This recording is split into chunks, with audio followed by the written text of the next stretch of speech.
Benar Tuhan, salib-Mu yang menjadi kekuatan bagi kami. Karena korban salib-Mu, hidup kami yang tidak berarti menjadi berarti, sehingga kami memiliki pengharapan yang dahsyat di dalam Engkau. Kami bersyukur di awal bulan ini Tuhan yang sudah menolong, memimpin kami, tetap beri kekuatan dan kesehatan, itu semua karena anugerah-Mu. Tuhan, terus urapi kami dan kuduskan kami, sucikan kami, sehingga kami layak ada di hadirat Tuhan. Sebenarnya kami merenungkan firman-Mu, berbicaralah kepada kami. Kami tundukkan hati dan pikiran kami di bawah kaki-Mu ya Tuhan, supaya kami menerima berkat firman-Mu, firman yang menjadi kekuatan, firman yang peneguhan di dalam kehidupan setiap anak-anak-Mu. Tuhan, urapi hamba-Mu, urapi umat-Mu, supaya kami sama-sama mendengar, kami sama-sama belajar daripada firman Tuhan. Beri hati seorang murid, beri telinga seorang murid untuk menerima pengajaran firman. Berbicaralah ya Tuhan, kami siap mendengarkan. Dalam nama Tuhan Yesus Kristus kami sudah bersyukur. Haleluya, yang percaya katakan amin. Ya, silakan duduk. Yo anak-anak, diem ya. Shalom Elohim. Ya, bersyukur buat kemurahan dan kebaikan Tuhan hingga sampai saat ini. Tuhan masih memimpin dan melindungi kita, dan kita masih berbicara tentang kasih dan anugerah Tuhan. Tema pada hari ini yaitu temanya, apakah Anda mengenal Yesus? Ya, temanya hari ini, apakah Anda mengenal Yesus? Baik, mari kita membaca Alkitab kita yang terambil di dalam Lukas pasal yang ke-24. Agak panjang ayatnya sampai 35.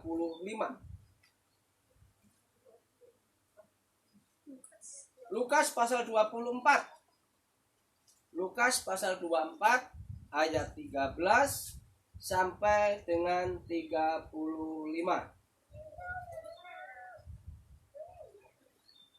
Baik, kita baca bergantian ya. Judul dalam Alkitab ini menyatakan Yesus menampakkan diri di jalan ke Emmaus. Pada hari itu juga 2 orang dari murid-murid Yesus pergi ke sebuah kampung bernama Emmaus yang terletak kira-kira 7 mil jauhnya dari Yerusalem. Dan mereka bercakap-cakap tentang segala sesuatu yang telah terjadi. Ketika mereka sedang bercakap-cakap dan bertukar pikiran, datanglah Yesus sendiri mendekati mereka, lalu berjalan bersama-sama dengan mereka. Tetapi ada sesuatu yang menghalangi mata mereka sehingga mereka tidak dapat mengenal Dia. Yesus berkata kepada mereka, apakah yang kamu percakapkan sementara kamu berjalan? Maka berhentilah mereka dengan muka muram. Seorang dari mereka namanya Kleopas menjawabnya, adakah engkau satu-satunya orang asing di Yerusalem yang tidak tahu apa yang terjadi pada hari-hari belakangan ini? Katanya kepada mereka, apakah itu? Jawab mereka, apa yang terjadi dengan Yesus orang Nazaret? Dia adalah seorang nabi yang berkuasa dalam pekerjaan dan perkataan di hadapan Allah di depan seluruh bangsa kami. Tetapi imam-imam kepala dan pemimpin-pemimpin kami telah menyerahkan Dia untuk dihukum mati dan mereka telah menyalibkannya. Padahal kami dahulu mengharapkan bahwa Dialah yang datang untuk membebaskan bangsa Israel. Tetapi sementara itu lewat 3 hari sejak semuanya itu terjadi. Tetapi beberapa perempuan dari kalangan kami telah mengejutkan kami. Pagi-pagi buta mereka telah pergi ke kubur Dan tidak menemukan mayatnya. Lalu mereka datang dengan berita bahwa telah kelihatan kepada mereka malaikat-malaikat yang mengatakan bahwa ia hidup. Dan beberapa teman kami telah pergi ke kubur itu dan mendapati bahwa memang benar yang dikatakan perempuan-perempuan itu. Tetapi Dia tidak mereka lihat.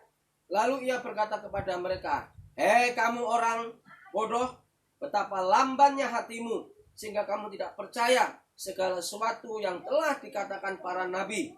Bukankah Mesias harus menderita semuanya itu untuk masuk ke dalam kemuliaannya?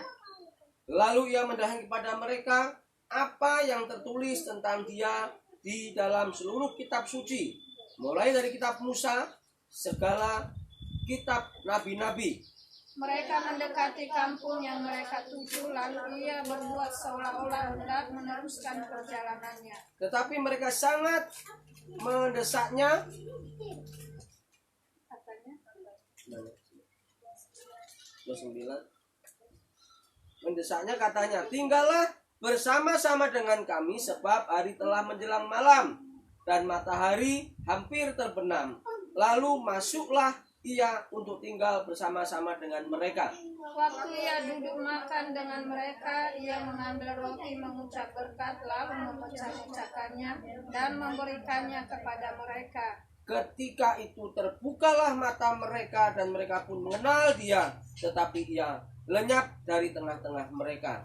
Kata mereka seorang kepada yang lain, bukankah hati kita berkobar-kobar ketika ia berbicara dengan kita di tengah jalan dan ia suci kepada kita? Lalu bangunlah mereka dan terus kembali ke Yerusalem. Di situ mereka mendapati ke-11 murid itu. Mereka sedang berkumpul bersama-sama dengan teman-teman mereka. Kata mereka itu, sesungguhnya Tuhan telah bangkit dan telah menampakkan diri kepada Simon. Sama-sama. Lalu kedua orang itu pun menceritakan apa yang terjadi di tengah jalan dan bagaimana mereka mengenal dia. Pada waktu ia memecah-mecahkan roti. Ayat 31 kita baca bersama-sama kembali. 31. Sudah dapat 31? Yuk, 2, 3. Ketika itu terbukalah mata mereka dan mereka mengenal. pun mengenal dia, tetapi dia lenyap dari tengah-tengah mereka. Iya. Ini yang terjadi, saudara terkasih dalam Tuhan Yesus. Murid-muridnya yang dikatakan 3,5 tahun berkumpul dengan Yesus. Tetapi apa yang terjadi? Mereka tidak kenal Tuhan. Ya, berapa lama kita sebagai pengikut Kristus? Sudah berapa lama kita sebagai pengikut Kristus? Kedua, sungguhkah kita mengenal Tuhan kita? Enggak. Waduh, ngeri kali. 3, seberapa jauhkah pengenalan kita dibanding dengan murid-murid? Grace, umurnya berapa? 14 tahun. Mau 15. Murid-murid Yesus 3,5 tahun kenal dengan Tuhan Yesus. Lama dong dengan Grace. Grace mau 14 tahun toh? No. Murid-murid 3,5 tahun setiap hari berkumpul dengan Yesus. Bisa nggak kenal loh dengan Yesus?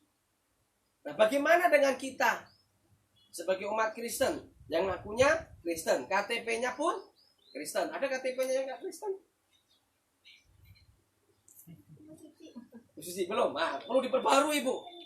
Kalau Ibu perbarui gampang. Ibu tinggal minta surat baptis. Ada surat baptis, pengajuan biasanya nggak dibikin ribet karena sudah ada surat baptis. Kayak keluarga kami, ibu, abang saya, adik saya kemarin baru minta juga KTP-nya udah jadi, kok KTP ku masih Islam katanya. Minta surat baptis, Mas. Oke, saya buatin surat baptis. Saya kirim. Nah, ini saudara yang terjadi pada saat ini, banyak sekali orang-orang Kristen pun seperti itu. Ya. Dari kecil sudah ke gereja. Ya kayak Chris ini, Evan, wah, sudah di dalam perut mamanya udah ditenteng-tenteng ke gereja, kan? Ya, ke gereja. Tetapi pengenalan akan Tuhan bagaimana? Nah, murid Yesus sendiri pun dia kurang mengenal. Kenapa? Yang pertama, coba ayat 21, saya minta kesediaan Sepan baca. Ayat 21. 21. Ya. Padahal kami dahulu mengharapkan bahwa dialah yang datang untuk membebaskan bangsa Israel, tetapi sementara itu telah lewat 3 hari semenjak semuanya itu terjadi. Ya, murid-muridnya mengharapkan bahwa Yesus itulah sebagai Mesias, sebagai menolong. Mereka minta pengharapan. Pengharapannya bahwa Yesuslah yang akan menjadi penolong mereka. Ya, tapi apa yang terjadi? Yesus mati. Yang tadinya sangat dasar karena pandangan pola pikir mereka, Yesus adalah Mesias, dia penolong, dia penyelamat. Lah, namanya penolong, penyelamat kok dia mati, itu menjadi kekecewaan. Menjadi kekecewaan murid-murid sehingga sampai dia tidak mengenal. Walaupun sudah berjalan bersama-sama, ya, untuk menuju ke Emmaus, itu berjalan bersama-sama dengan Yesus, dia nggak kenal. Yesus menyatakan itu dalam diri mereka sampai nggak kenal. Karena apa? Pengharapan yang mereka harapkan tidak terjawab. Ya, sudah berharap apa kita kepada Tuhan? Banyak. Sudah dijawab belum? Ada. Bahkan ada yang memiliki pengharapan yang luar biasa, tapi nggak dapat jawaban sehingga ngambek dengan Tuhan. Ya kan? Gua nggak ke gereja, gua nggak mau ibadah, gua mau dibilang kafir, terserah.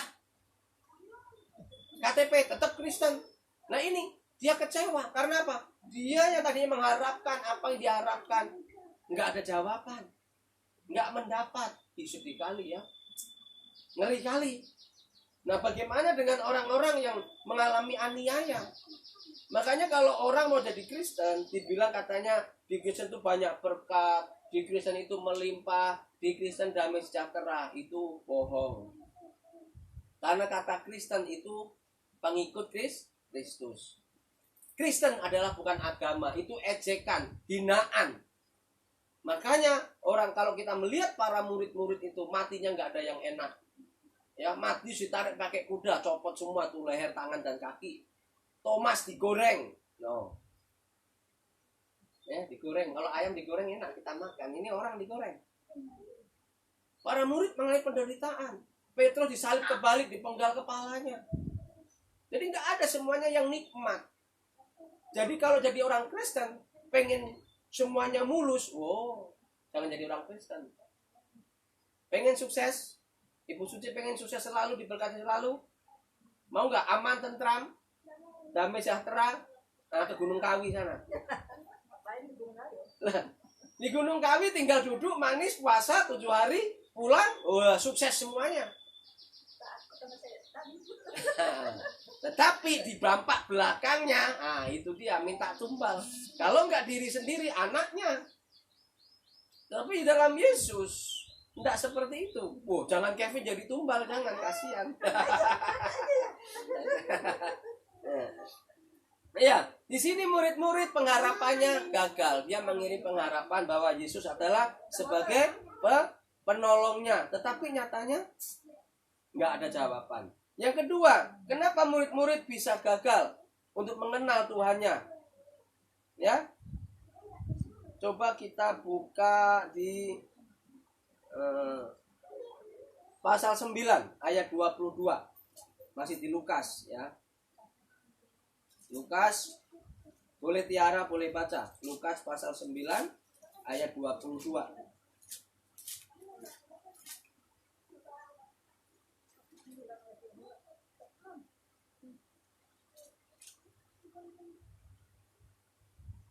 Yuk, Tiara baca. Dan Yesus berkata, anak manusia harus menanggung banyak penderitaan dan ditolak oleh tua-tua, imam-imam kepala, dan ahli-ahli Taurat, lalu dibunuh dan dimatikan pada hari ketiga. 44.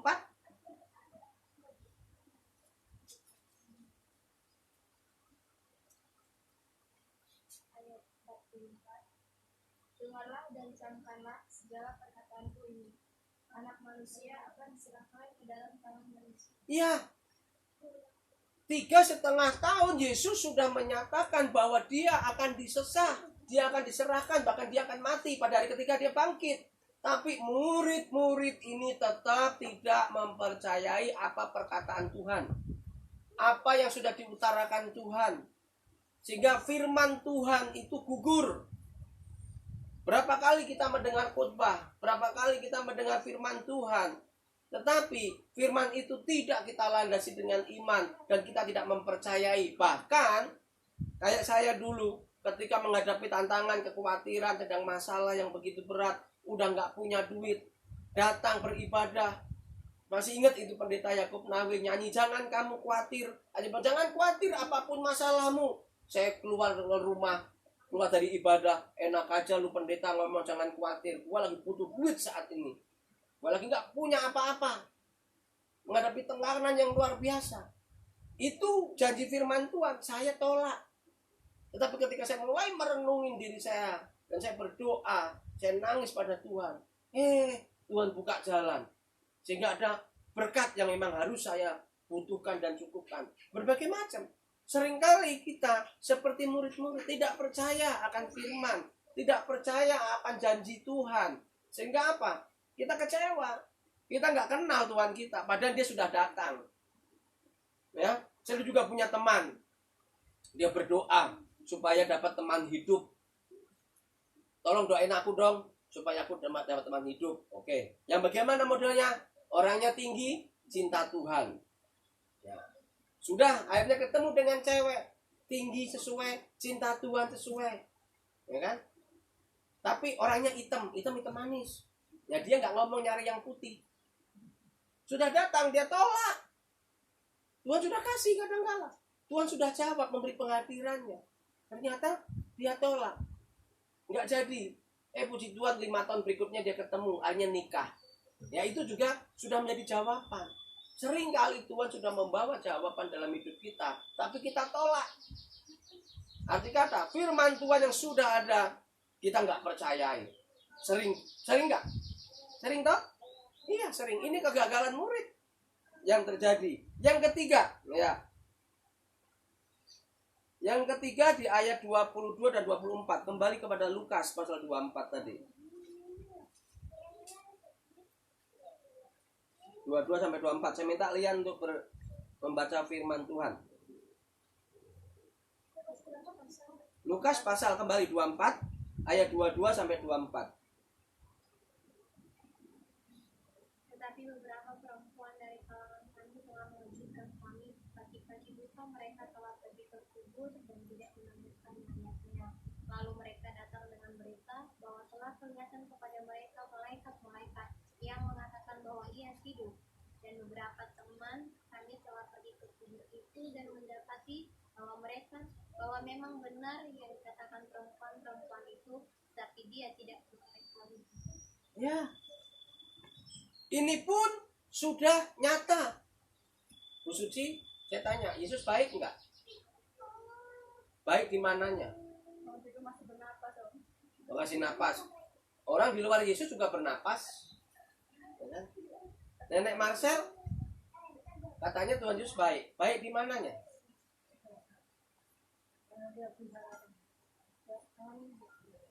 Tiap hari memberkati kita ya, melindungi kita ya. Orang di luar Yesus juga sama.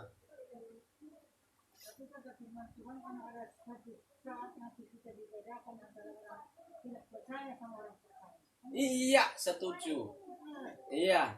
Jadi intinya pada saat ini kita bisa kira-kira bisa makan, tapi pada saat nanti itu berbeda. iya. Jadi kasih Tuhan ada yang secara umum dan ada secara khusus. Secara umum hidup sama, mereka juga hidup. Nikmati matahari sama, mereka nikmati hari. Mereka diberkati dalam pekerjaan usaha sama.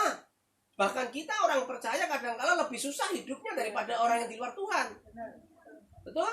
Tetapi disinilah yang menjadi perbedaan. Yesus memberi damai, satu. Kedua, Yesus menjamin keselamatan. Itu yang tidak mereka punya. Kalau kita sebagai anak Tuhan nggak punya duit, masih sukacita, masih damai sejahtera. Ini yang beda.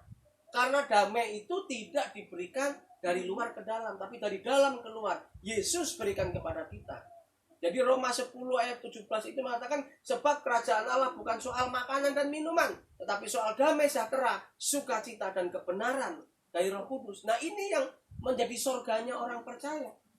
Nah, murid-murid pun sudah mendengar bahwa Yesus bangkit, tapi tetap nggak percaya.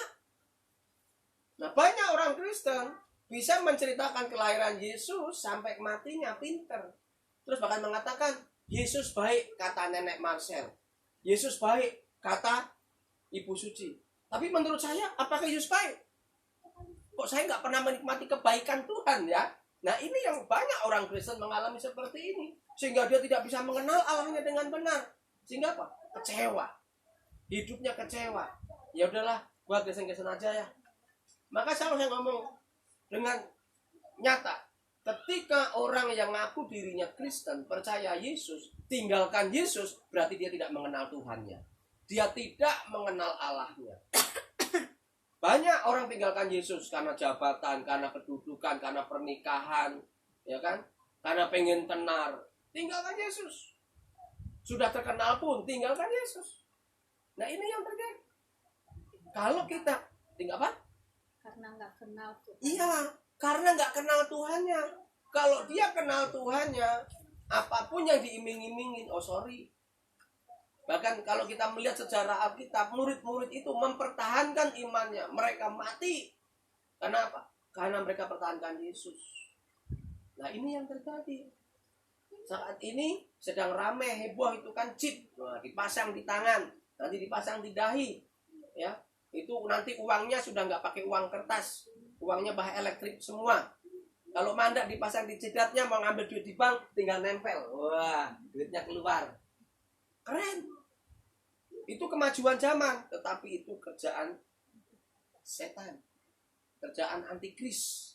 Antikristus yang tidak percaya dengan Yesus. Itu akan terjadi dan sedang terjadi pada saat ini.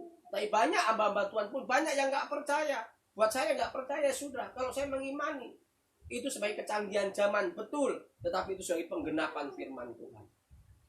Nah, di sini saudara, ketika kita nggak percaya apa yang dikatakan oleh orang, ya kan? Oh, Yesus baik. Maka saya selalu ngomong, saya pernah lumpuh. Dan ketika saya lumpuh, saya bisa sehat, bisa kuat saat ini. Ketika ada orang sakit, saya bisa bersaksi. Yesus sudah sembuhkan saya. Yesus sudah pulihkan saya. Kalau orang itu nggak percaya, ya sudah. Tapi kalau dia percaya, yuk tetap percaya. Yesus sanggup melakukan mukjizat. Bahkan dalam sakit saya divonis saya udah nggak bisa punya anak. Bonusnya grace ini. Bonusnya. Ya bonus. 2003 saya sakit. Tetapi itulah Yesus yang luar biasa. Buat saya nggak punya anak nggak apa-apa, anak saya 2 kok, ya kan? Evan sama Jonathan selesai. Udah. Nyatanya 2 tahun berikutnya nongol dia. Kasih namanya pun Tuhan kasih nama juga, Maria Gratia. Tapi bukan gratis ya. Seringnya salah tulis Maria gratis. Nah, itu anugerah, makanya saudara. Jadi, yuk nikmati Tuhan. Ketika Tuhan ada, apapun orang yang menceritakan kesaksian bahwa Yesus itu sangat luar biasa dan baik, yuk kita koreksi dulu, apakah itu benar, apakah itu salah, ya kan? Kita bukti. Makanya kalau ibu bapak saudara melihat solusi itu di SCTP, kalau sekarang sudah nggak ada, sekarang di YouTube, kalau cari kata solusi, itu kesaksian anak-anak Tuhan yang hidupnya diubah oleh Tuhan. Termasuk saya punya pendeta dulu, namanya pendeta Edi Sabto, itu pembunuh berdarah dingin, ya, dia bantai orang dan masuk penjara, dia bertobat di penjara dan Tuhan pakai menjadi hamba Tuhan. Dia asli orang Madura yang ngelotok ayat-ayat Al-Quran, dia banyak penginjilan. Nah itu sesuatu yang luar biasa. Makanya kalau SCTP kesaksian di cross check, dicari apakah betul, sudah benar baru ditayangkan di televisi. Nah begitu pula ketika kita mendengar sesuatu kesaksian atau berita lewat video, lewat Facebook, lewat apa, kita cek lagi, kita cross check apakah itu benar. Kalau nggak benar ya sudahlah, sebagai tontonan, sebagai berita. Tapi kalau memang benar, yuk kita ikut nikmati. Nah jangan seperti murid ini, sudah mendengar bahwa Yesus bangkit, diceritakan dengan nyata, tetap ragu, tetap nggak percaya. Inilah yang menghalangi kehidupan orang-orang yang tidak sungguh-sungguh mengenal Tuhan. Nah, contoh yang pertama, mengapa murid-murid ini sampai tidak mengenal Yesus, itu ketika saya dapat ada di Google itu ada namanya rasionalitas. Rasionalitas itu artinya merupakan suatu pola pikir di mana seorang itu bersikap serta juga bertindak sesuai dengan logika dan juga nalar manusia. Nalarnya manusia itu mati dan tidak ada kebangkitan, tapi Yesus bangkit. Nah ini kadang-kala sesuatu firman Tuhan yang nggak masuk ke logika kita dan nalar kita sering kita tolak. Ya kan?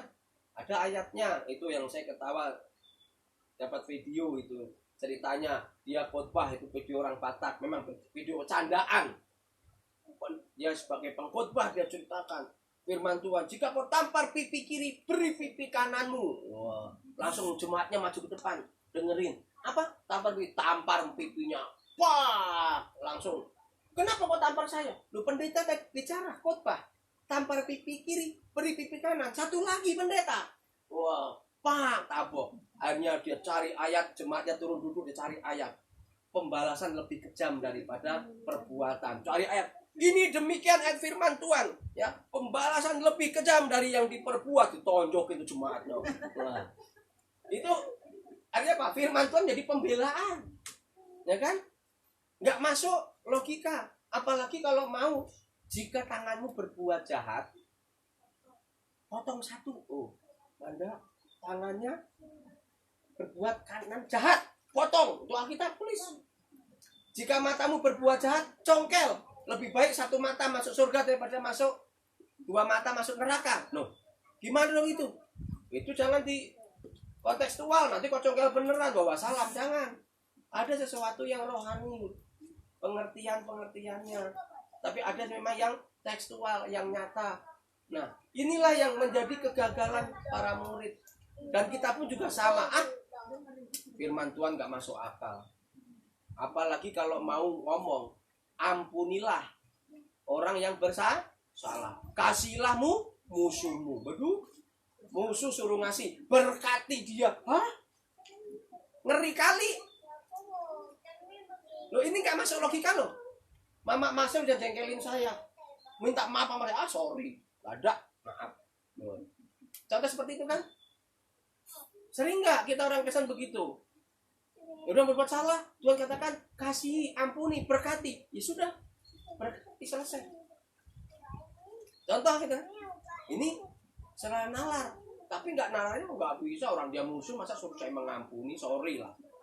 Bila perlu mataharinya ada dua, lu di timur gua di barat. Misal. Nah ini kadang-kala firman Tuhan sudah berbicara, kesaksian berbicara, kita sering karena nggak masuk loh, ya kita tolak, ya. Yang berikutnya yaitu mereka mengalami keputusasaan yang mendalam. Berapa kali orang Kristen nggak kenal Tuhan karena apa? Putus asa. Permohonannya nggak dijawab, doanya nggak dijawab. Kok jadi orang Kristen begini ya? Lebih baik gua nggak jadi Kristen dah. Saya pernah ditawarin itu tinggal orangnya di Cikunir, seorang haji.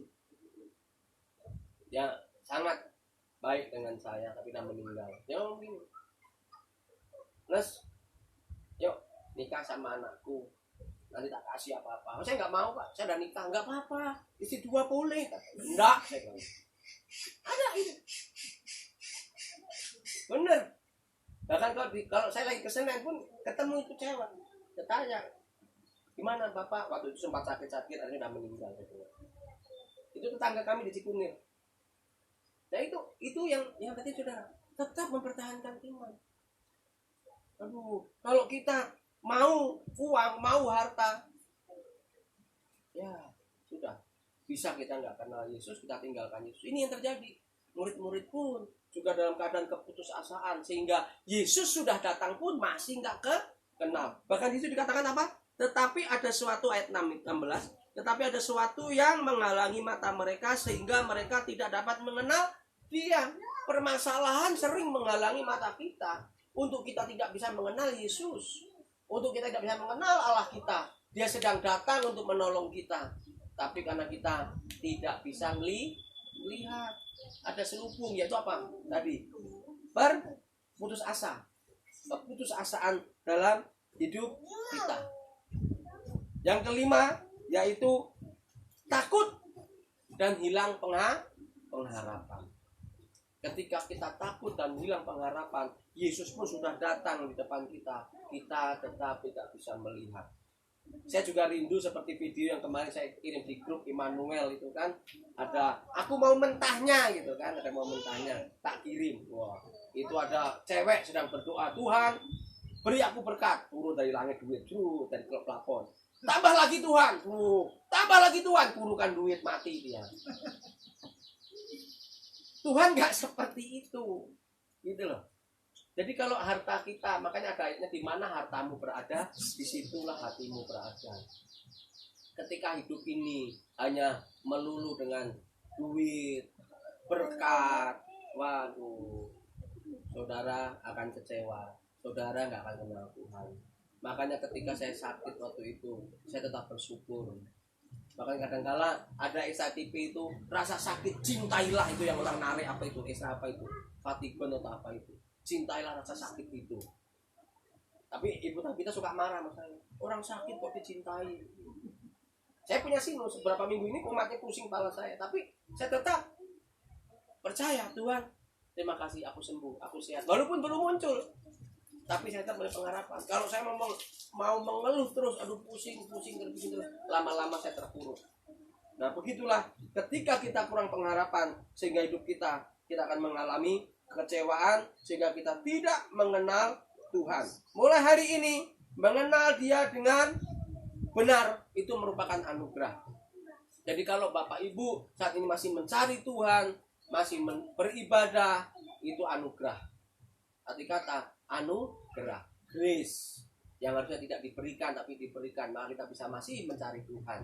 Maka pertahankan grace itu, anugerah itu, supaya kita tetap mencari Tuhan dan kita mengenal. Yang berikutnya yaitu sering kita tidak bisa mengenal Tuhan karena apa? Pelanggaran kita.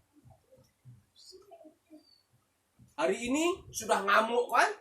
Sudah marah, sudah maki, mau datang kepada Tuhan. Ada damai enggak? Enggak ada ya? Kita nggak bisa datang kepada Tuhan. Padahal Tuhan sudah membesuk kita, menjauh kita.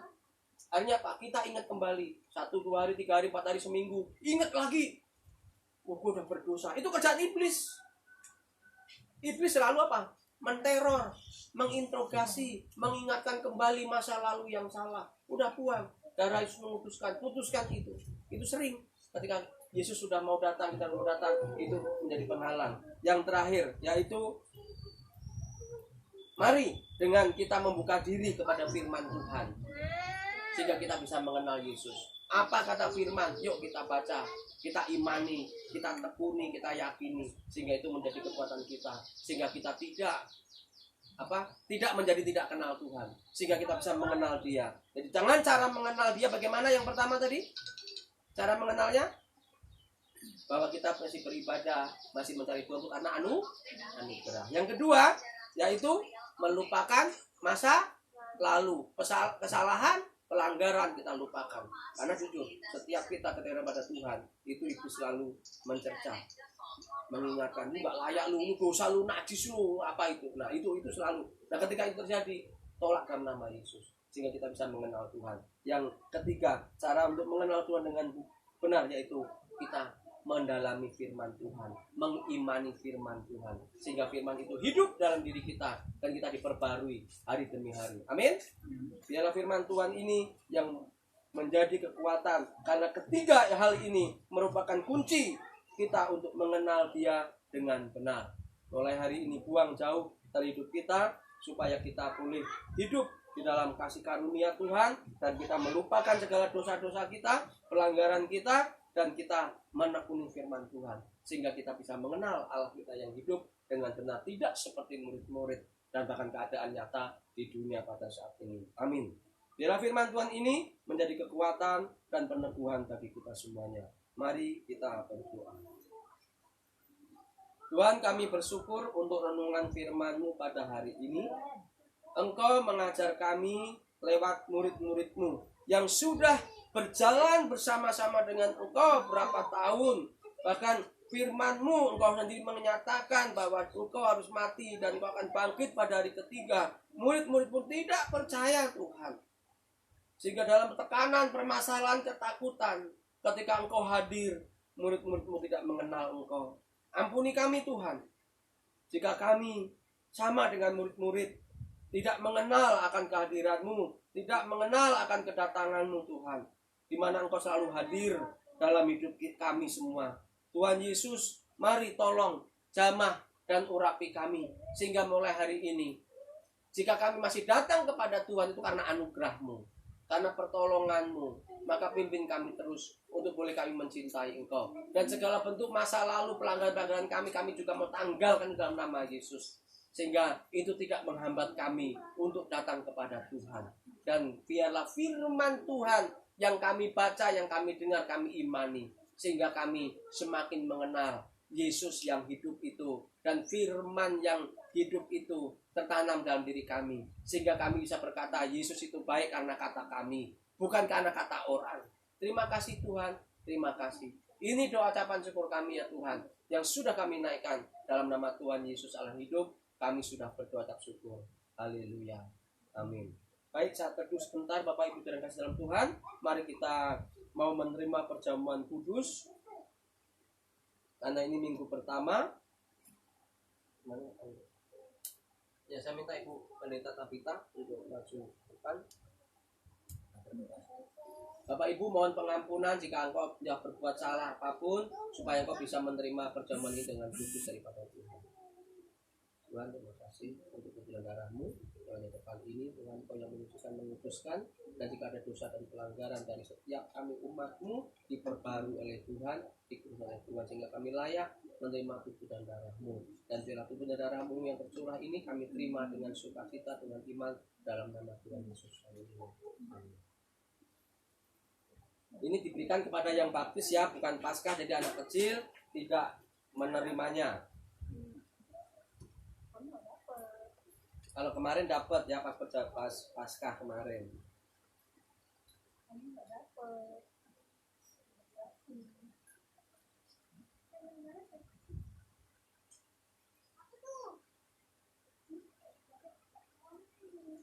Manda udah.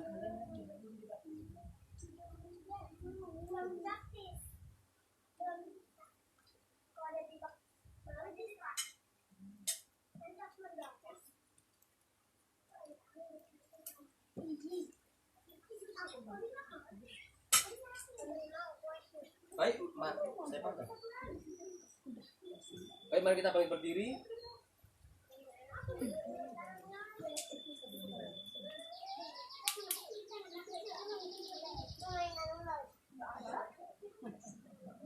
Baik, mari kita bersyukur buat kemurahan Tuhan. Kita angkat hosti di tangan kanan kita tinggi-tinggi. Tuhan Yesus, layakkan kami anak-anak-Mu untuk menerima tubuh dan darah-Mu. Kuduskan dan sucikan jika ada suatu pelanggaran, kesalahan yang sudah kami lakukan. Perbarui setiap kami semua anak-anak-Mu, sehingga kami bisa menerima tubuh dan darah-Mu dengan pengudusan, sehingga tubuh darah-Mu tidak membawa celaka bagi hidup kami. Seperti firman Tuhan yang tertulis di dalam 1 Korintus pasal yang ke-11 ayat 29, karena barang siapa makan dan minum tanpa mengakui tubuh Tuhan, ia mendatangkan hukuman atas dirinya. Sebab itu banyak di antara kamu yang lemah dan sakit, dan tidak sedikit yang meninggal. Kalau kita menguji diri kita sendiri, hukuman tidak menimpa kita. Maka Tuhan, biarlah Engkau perbarui kami saat ini, sehingga kami layak menerima tubuh dan darah-Mu dalam pengudusan daripada Tuhan. Demikianlah firman Tuhan. Sebab apa yang telah kuteruskan kepadamu, telah aku terima dari Tuhan, yaitu bahwa Tuhan Yesus pada malam waktu ia diserahkan mengambil roti, dan sudah itu ia mengucap syukur atasnya, ia memecah-mecahkannya dan berkata, inilah tubuhku yang diserahkan bagi kamu, perbuatlah ini menjadi peringatan akan aku. Mari kita makan dengan iman di dalam nama Tuhan Yesus.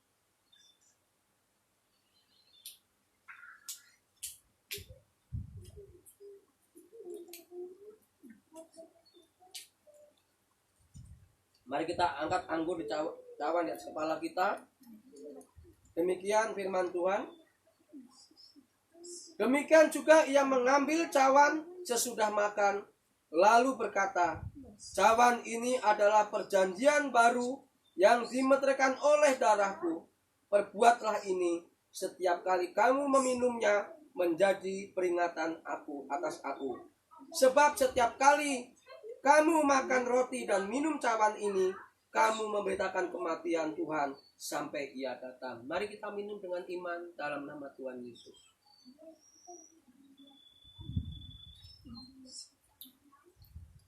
Saya minta Ibu Pendeta Tabita berdoa, bersyukur untuk pertemuan kudus. Mari kita berdoa. Bapa di surga, kami bersyukur untuk dapat bersekutu dengan Tuhan melalui tubuh dan darah-Mu, di mana 2000 tahun yang lalu Engkau memberikan hidup-Mu bagi kami. Tubuh-Mu terpecah, darah-Mu mengalir untuk membebaskan kami dari hukum dosa dan hukum maut, dan memberikan kehidupan yang kekal bagi kami. Kami bersyukur melalui pengorbanan-Mu ada kehidupan yang baru yang Kau berikan bagi kami. Kami bersyukur saat ini kami boleh mengingatnya kembali Tuhan, pengorbanan-Mu yang begitu besar, di mana dosa kami diampuni oleh Tuhan. Kami dibebaskan dari hukum dosa. Kami diberi kehidupan yang berarti, kehidupan yang bersama-sama kelak dengan Engkau di sorga Tuhan. Kami bersyukur Tuhan, biarlah selama kami hidup Tuhan, kami boleh menghargai akan pengorbanan-Mu dengan tetap teguh iman kami kepada Tuhan dan tetap mengerjakan keselamatan yang telah Engkau beri bagi kami untuk boleh hidup taat, hidup kudus dan hidup berkenan di hadapan-Mu, sehingga kehidupan kami Tuhan menjadi kehidupan yang sungguh menyenangkan hati Tuhan dan menjadi berkat bagi banyak orang. Biarlah melalui pengorbanan-Mu juga kami diberi hati untuk boleh memberitakan Injil Kerajaan Sorga, yaitu tentang keselamatan yang telah Engkau kerjakan itu kepada orang lain, sehingga melaluinya juga banyak orang lain diselamatkan. Melalui kami mau memberitakan Injil-Mu Tuhan. Pakai kami, urapi kami, dan beri keberanian kepada kami untuk boleh menyaksikan keselamatan daripada-Mu, supaya banyak jiwa-jiwa juga boleh bertekuk lutut menyembah Engkau sebagai Yesus Tuhan Raja dan Juru Selamat di dalam kehidupan mereka. Terima kasih Tuhan, ini doa kami. Kami bersyukur melalui darah-Mu juga setiap kami yang mengalami sakit, kami dipulihkan, disembuhkan. Kami yang mengalami keterikatan di dalam dosa dibebaskan oleh kuasa darah-Mu.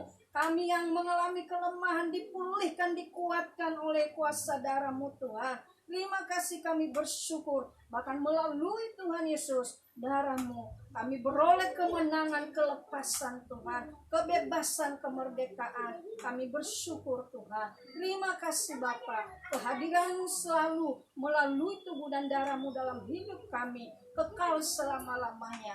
Terima kasih Tuhan. Terpuji nama-Mu, di dalam nama Yesus kami berdoa. Amin.